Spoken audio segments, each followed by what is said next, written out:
Hello everyone and welcome to this overview video of this sketch that I made last night, which features Ancalagon the Black, a cool ass dragon from the Tolkien universe. Anyway, I made a Patreon and the first piece that I'm posting on it is this one, and as you can see if you're watching this video, this is a public video. I'm going to be doing this one for free because it's a promotional kind of thing. So you can see what kind of content you can expect if you're interested in my Patreon. This sort of stuff will be coming regularly, and it will be accessible from $1 per month. There's many other tiers that allow you to get cool rewards such as custom feedback, Q&A, and actual paintovers and everything like that. If you're interested in that kind of stuff, check out my Patreon page and you will see much more like this coming up in the next months. So anyway, let's do the overview video. This is just going to be a breakdown of my layers and what happened and my thought process. So let's go back in time until the very beginning, until there was only light. Okay, so the first thing I did was I put up a pretty basic gradient with an airbrush. You can see there's already a little bit of stuff going on here. I already have a warm and a cold. That's kind of important for me to set the scene, as I like to play with warm and cold and temperatures to start out with immediately. And I don't really know at this point what I'm going to do. I just know I just read something very briefly about Ancalagon the Black on like Reddit or something, and I was like, man, that sounds cool. I need to paint that right now. So I did that. Okay, so the first thing I did was I sketched in some mountains. Not really mountains though, it's just random noise at this point. And I'm thinking, how do I depict this kind of like dragon? Because he's supposedly the size of a mountain, right? The story is that when he died, he crushed 3 volcanoes because he's so massive. You know, he makes Smaug look like an ant. So I thought, you know, I have to depict him on a mountain, I guess, for scale, something like that. So I started sketching, and at this point I kind of like, this is horrible. You know, I'm actually pretty bad with drafting and sketching and drawing and all these kind of things. But I kind of, you know, I keep going until I find something that works. And at this point, you know, I kind of, there's a face. I like some of this that's going on right now. I like some of this, you know, the jaw and everything, but the whole body is like, and the scale is weird, and I kind of like hate it so far. I paint some more, trying to add some colors, some values. I come up with the idea of having him breathe fire. Obviously, I got the cool cliche with the neck kind of showing some of that fire and stuff like that. And then I thought, you know what, I'm just going to put in like a basic, you know, sunset or something like that. So I googled something like, I don't know what it was, but maybe like a sunset sky or something, and I just picked something that looks nice and I put it in. Really, really relaxed, not very overthinking, just doing and trying to find something that works. And then I did the same. I picked some photos from like the Dolomites, pasted them in just to have some of that color, some of that noise. But I'm really just like, none of this is going to be visible at the end. So it's not exactly photo bashing. It's just to have something, right? What else changed in this step? I changed I started, you know, because I have this kind of purple in the background from that photo. I started making the other stuff fit in more. So you got this purple reflection from the environment light, right, onto the wing, and I started like interacting, or what's the word, like melding that all together more so it makes sense, right? And in this step I go kind of overboard with the purple. Like I think to myself, you know, I'm really going for this purple kind of thing, and orange, which is complementary colors and color theory and all that stuff. So I kind of go nuts with it, and I started painting in some things to reference scale, right? So I have this kind of like tower idea, and I start putting in these kind of clouds. It's all very rudimentary, and I think the important thing to say, this is a small step, just working on the head a little bit. I think what's important to say here is that at this point in the painting, I hate myself. So at this point in the painting, I absolutely despise myself. I just want to quit, and like, this looks like ass to me. And I was like, oh my God, I suck. I need to stop and just quit my job and everything. And what's important is that I kind of like, I'm starting to learn in the back of my head that I am going to go through that phase every painting. And it's kind of like, for some reason recently, it's been much more, you know, much more intense. But I kind of know in the back of my head that if I keep working it, I will probably make it work. so I can probably fix it. You know, I know enough that if I keep trying, I will find things that I like, and if I keep making the right decisions, it will end up okay. So this is the point where I'm at the lowest motivation. I just want to close it. I hadn't even saved the file at this point.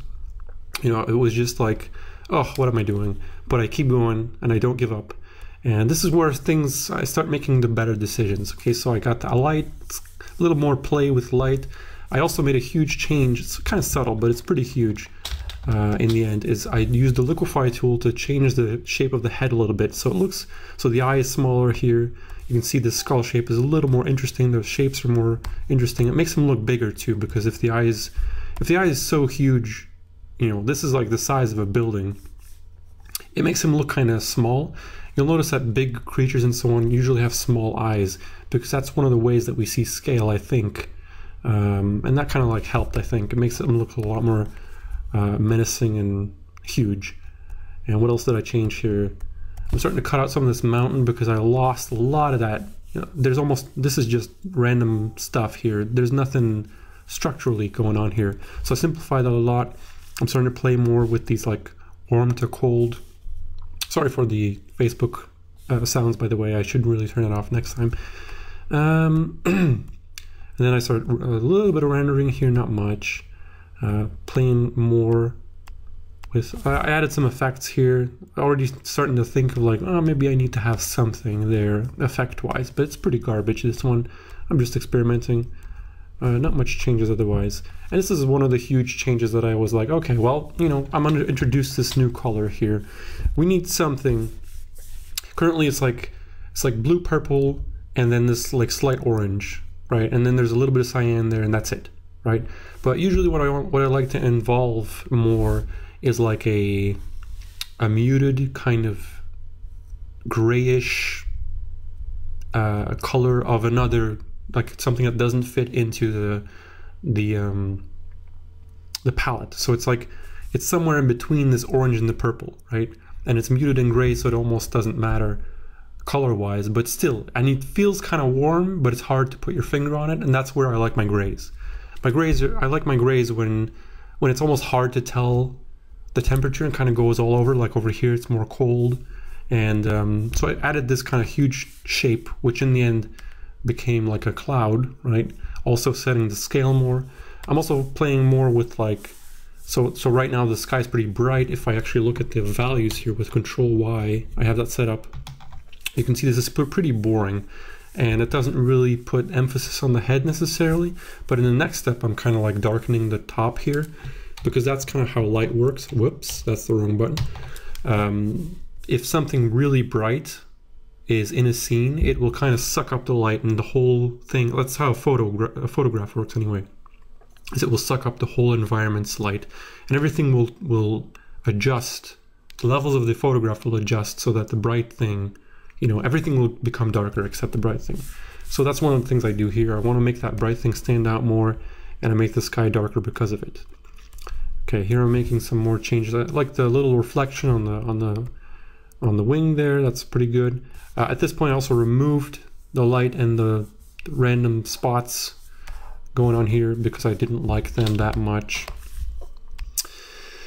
And let's see what else changed here. Well, that's that one, and then here I'm also painting out the tower, giving it a little more detail. Not much. It's not really important, but just something, you know, enough that you can see that it's actually a tower and it's a big scale thing to kind of put you in the world. I'm also adding some of that neck stuff, which is cool. And I think that's pretty much all the... Oh, also I added like one photo of like some mountains here. I don't know why I really did this, but it's not necessary, obviously. Just to add some texture because I was too lazy, I guess. So that's the only photo that you can really see in the end. That still is kind of visible, but it's pretty much invisible. What else did I do in this step? Oh, I started adding some lighting from the... So I would figure, you know, the mouth, you know, the cyan light might illuminate some of this cloud, and that might be cool to make it look like a cloud. So I'm starting to kind of like hammer out some of those edges. And a little more haziness, a little more changes, not much. Kind of blurring here, making it simpler. Adding some of that shadow. If the light would hit here, then that would be more in shadow. Adding some shadows under the clouds here, not really insanely detailed. I'm also bumping up the horizon light, so the sunlight is essentially to frame the focal point a little bit more. Everything is about this, right? If you look at the painting, if you like erase this, by the way, like this is nothing, right? This whole painting is nothing without this. Like there's nothing going on here that's interesting at all. And that's kind of like the point of a sketch, I guess, is that you focus on the focal point and that's what people look at, and everything else really doesn't matter. Okay, here I'm starting to add some birds for scale. It's kind of a cliche. I love that. And at these final steps is more like effects. So I just kind of like had like a layer that I made like a kind of wavy thing. Oops. Oh, that doesn't work. So like a wavy thing like that, and I blurred it and then put it into the mouth. Just kind of like being smart. Instead of trying to paint everything manually, you can use the Photoshop, controls for that kind of stuff. And this one's kind of cool because I started really liking it at this point. So the kind of mouth lava or whatever it is was a happy accident, which I have a brush here. My brush set is aptly named after Lord of the Rings stuff, because this dragon is also fitting in that world. By the way, if you want access to this brush pack, I will also be putting that onto my Patreon, so check that out for sure. And where is it here? Orcs, that's the one. So I noticed that when I kind of like paint this with this orc brush, I have this kind of cool effect. It was really an accident because I never use this brush really. And then I noticed, well, it kind of looks like chunks of lava or something like that. I don't know. And I kind of, I kept it. It was like, I was just experimenting. I tried many other things and most of them didn't work, but I kept this particular one. The other thing I'm doing is I'm adding some light effects here and there, just a little bit to have some more warms in. I'm adding a little bit of a flare, or I don't know how to put it, like an atmospheric light over here, because I would assume it would be dusty, it would be cloudy, maybe even like a little bit of, like a heavy mist, or like lots of humidity in the air or something like that, that would pick up some of that light and basically blend it all over. Okay, and then changing the level slightly, a little bit more rendering. I removed some of this stuff because I liked that you could see the end of the wing behind him. I don't know, maybe I shouldn't have done that. And that's it. That's the painting as it is. It's not perfect, it's just a sketch. And it might even, I'm not sure ever, if I can significantly improve it with like level adjustments or color balance. And this is one of the hardest things for me to like gauge. I mean, this looks kind of cool, but maybe it ruins the picture. I don't know how to tell. This is very difficult for me to make these decisions. So there's probably some room for improvement there, and also obviously rendering and finishing up the piece. But it's just a sketch, so there we go. I hope you enjoyed this video. If you're interested in more, be sure to check out my Patreon, like I said. Sorry for the promotional stuff, but at least you got some free content. And that's it. Thank you for watching, and thank you for supporting me if you're considering it, or if you already are. I love you. Thank you very much.